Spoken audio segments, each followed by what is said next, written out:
When one visits their God, they are in surrender to their God. Then they don't want anyone else talking. If they themselves talk, they are merely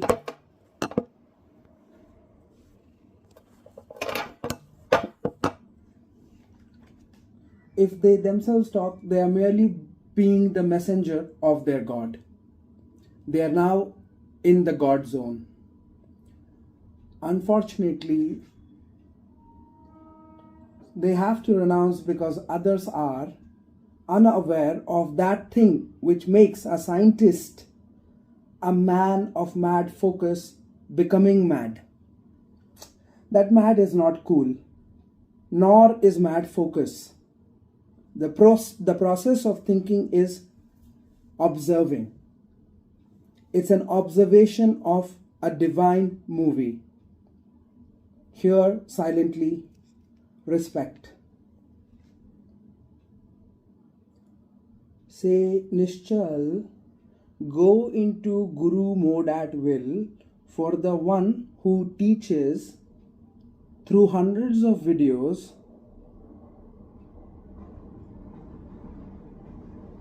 Then I stopped. So I wanted to say that there is a very real psychological mental shift that is common to all those geniuses who lived an isolated life. Some renounced or some became mad. And the reason is that there is nothing more deadly than isolation for a human being, because it is not fundamental to how humans exist. Through this video, I don't know how many such geniuses' lives will be saved because somebody on their behalf went into that God zone as a result of a substance that they had learned to not belittle, for its power is so immense that the belittling of the substance itself creates the frame within the mind of those who belittle it and consume it, but with some sort of guilt inside that it shouldn't be done. They never get it to bridge the little gap that is in them and their God. And that is why the saints culture, sainthood, has some association with that substance. So in this moment when one connects to their God, there is a shift. All biases are gone and they're just observing what that God rhythm is showing, which some people think is thinking. But thinking is thinking, and if it is, then it burdens the mind. And then the lens becomes cluttered. But if thinking is observing, then thinking is not burdensome. Then thinking is observed like a Quentin Tarantino movie is watched, or a Martin Scorsese movie is watched, or a Christopher Nolan movie is watched. So then one is just observing without any interruption, because something more engaging than anything else is happening. And then they don't get that space, not because they want to alter the state of the other, but they can't help but be pulled by the gravity of that beauty that is unfolding in their mind. And then unfortunately, because they are not able to communicate all this to their friends, family, colleagues, lovers, they isolate themselves because they don't want to alter the rhythm of the other. But they also do not know how to articulate so clearly because they are not self-actualized. They have realized this blank slate that is the self. But actualizing will be a totally different topic. It will make them be really lofty, because there will be now no bound left. In that loftiness, they could also be misconstrued, but they can't help it. So they, in order to find that space, isolate. It's not what they want to do.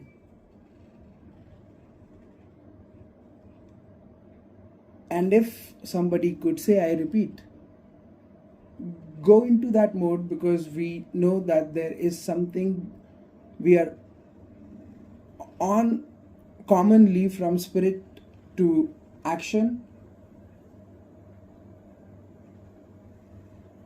So let's not wait to enable you with the contrarian examples that you observed or that triggered you to write this down. Let's ensure the examples in the future are contrarian to what they have been or could be in the future had you not done this monologue. So, for my follies as an orator, I may not be able to express enough that I say this with no intention to tell the other person about anything that is right or wrong. Just want to tell the person that what this substance use does is that it strengthens the opportunity to be in that isolation, because one finds the companion called God. To each their own. However, surrender, I was going to say concentrate, but I said concentrate. Oh no, this is action, but we are non-doers. It's only observation. There is only an observer observing the wave that is. Only this time it appears to be a divine wave. A divine wave which is in the rhythm of this format that is me. For someone else it could be something else, and it's totally appreciated what it is for them. So in that rhythm, one is encouraged because of a certain lifestyle of which lot of people downplay the role of that which is called substance that makes them high, from alcohol to, they belittle it. Everything is alive. It harms them for this reason more than anything else. So I am only in non-denial of things the way they are, and hence the punchline of my YouTube channels as is. So I'm only additionally mentioning this substance because it's a matter of fact that those who go into the Himalayas isolate themselves or don't live in that format, which is maybe college education or jobs. They isolate themselves and then they just start developing very innately that which they are also further able to recognize, not for all, but at the point of self-actualization, it is very clear that none of it is our own. We are mere observers at best, being the messenger of God. That in today's age will not be what it was in the past. So it is no different in its the first lines of this was surrender. When one goes to their God, they're in total surrender. Now they only want to hear the God. The gravity is such, they can't help. And unfortunately, they're not able to communicate all this, which isolates them. But 20 years of that isolation, but that isolation is a blank slate, an unbiased slate, a slate which never makes them introverts. It in fact makes them extrovert, because they become shunya, so they accept it all. They're like, come, welcome all of you. This is an ocean. From Nala to river, everybody is welcome. So it's not a matter of creating barrier or difference, but it is to say that what can we do? The gravity of that vision of which can also be called observation, is such that they want to steal this opportunity to take the chair of the orator and express that with such people that are at that, to not sound pompous, say mad. They, however, I've already indicated that mad is not cool. So the pendulum had to swing in the other direction, and if not, then they will become mad. But the rhythm continues. But now only it's a recognition that now this is not me. It's merely an observation. I don't have the burden of how complex this research is from matter to non-matter. And then it starts becoming clear, because now the burden is not on me. The burden is on the truth as it is. I'm merely observing. It's that kind of rhythm. So, example that I mentioned, I hope be contrarian for all those who will be watching this video through you, my muse.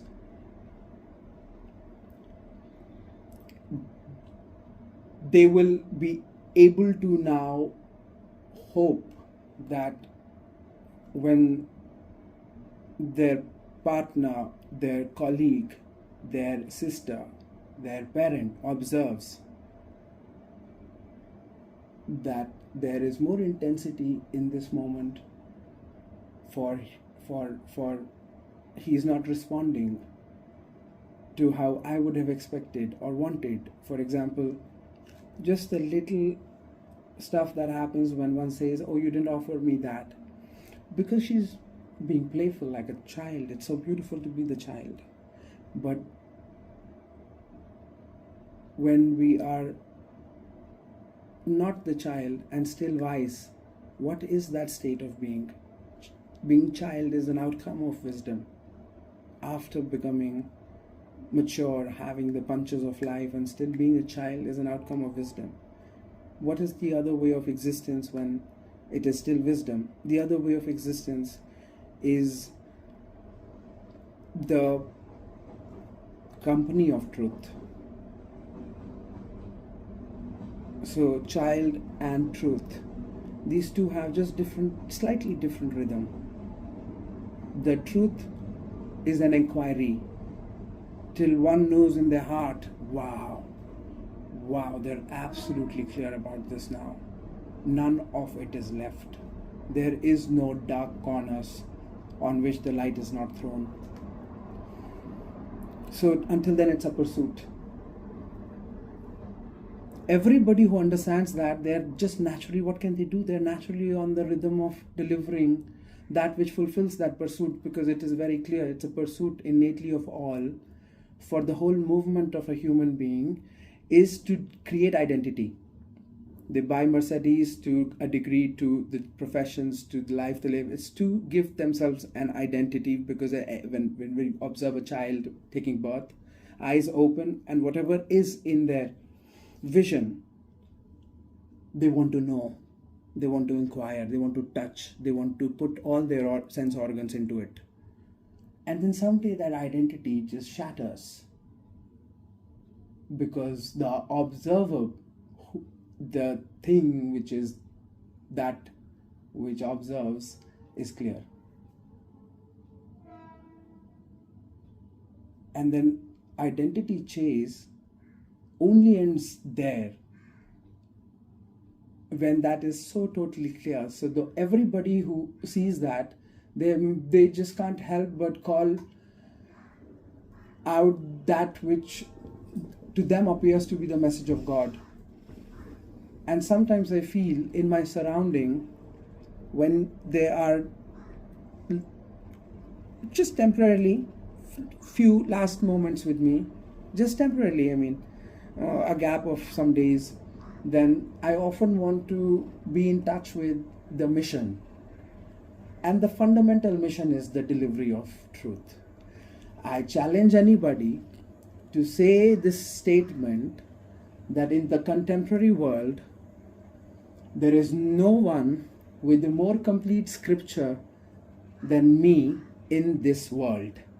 I challenge anybody in the world to say that the content of this scripture will bring them closer to God far more than any other scripture is capable of doing in today's age, because the language of today's age is different from what it was. God is in communication at all moments to the age that we are in, and hence every age needs someone to deliver it in the language of that age, with touch not with their religion of the book or their God, but the now, without any mentions of any personalities or any beings. I challenge anybody to say that they have a scripture within them that will bring people closer to God more originally than anything else that's going on in the world today. And when such person is found, the keyword which is most dark on this page is respect.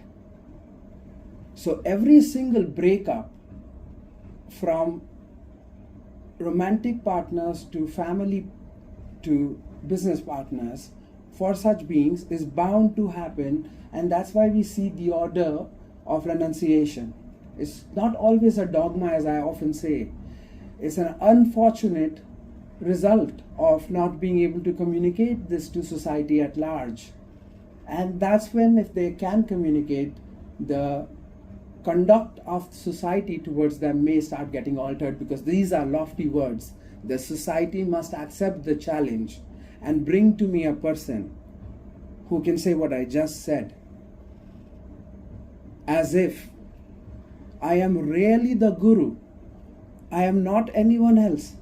And the guru is not a dogma. It is just like somebody is a doctor.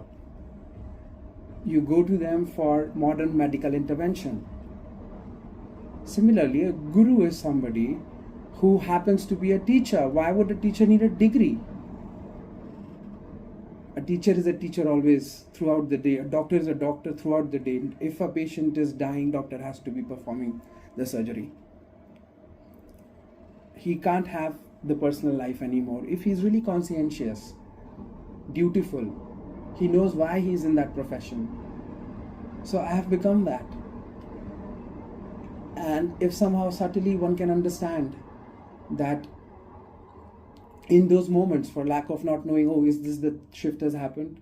You are now completely in touch with that divine stuff that you call mission or pre-seed or whatever that is, that has become your anchor in a way that there seems to be nothing else that could be called permanent in your life apart from this one thing that is your mission.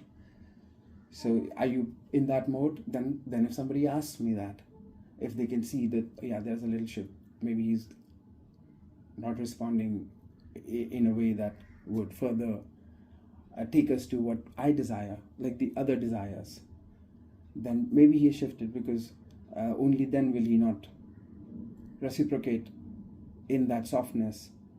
But what is it? Hardness? No. The transformation into the messenger. Because he can't help it. He's no more the function of his own personal desires. He's just a function of that which has far greater gravity than any of us human beings can have, and that's the boundless, the Nirakar.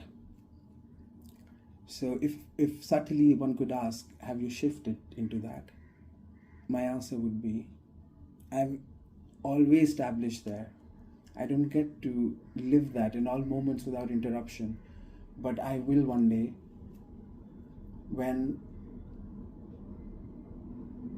I'm a billionaire as an outcome of what I'm creating, and I have enough wealth for people to take a complete shift into furthering this movement.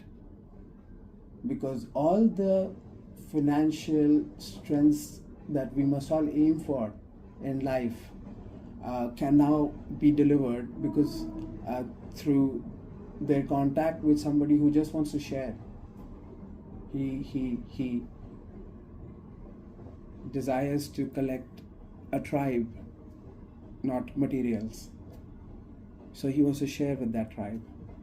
So nobody has to do what they desire to, for the opportunity to do something else that could attract them, if it could take care of their livelihood far better than what their current professions or works may be doing for them, then I would be able to take that position when I am that billionaire, because I would be just really in that environment which sells, and then people do not talk back to the captain of their companies, or they just quit. They're like, I can't work under anybody. But most of the time that happens that because the captains are not so inspiring. People won't quit even in moments of receiving the Guru Giri from the other. If they were, with their captain of the company that is paying them well, has provided for enough wealth for them, and also has been able to receive that respect that a captain gets when the captain is somebody who's solving a real problem in the world, like the captains of Google. They command real respect. And if I can have that shift, I can receive that environment, then my answer would remain that I'm always in that rhythm, because the movement has only just like a Chinese bamboo reached the saturation of roots. The stuff that would be used by the outside world is now to begin. We are only at the beginning. There's a long journey to cover. So the last moments that I shift into with people I'm with temporarily, last moments, is this. Thank you so much for being so present and listening to me on the sofa in front of me, in spite of your desire to rest. Yeah, I'm done.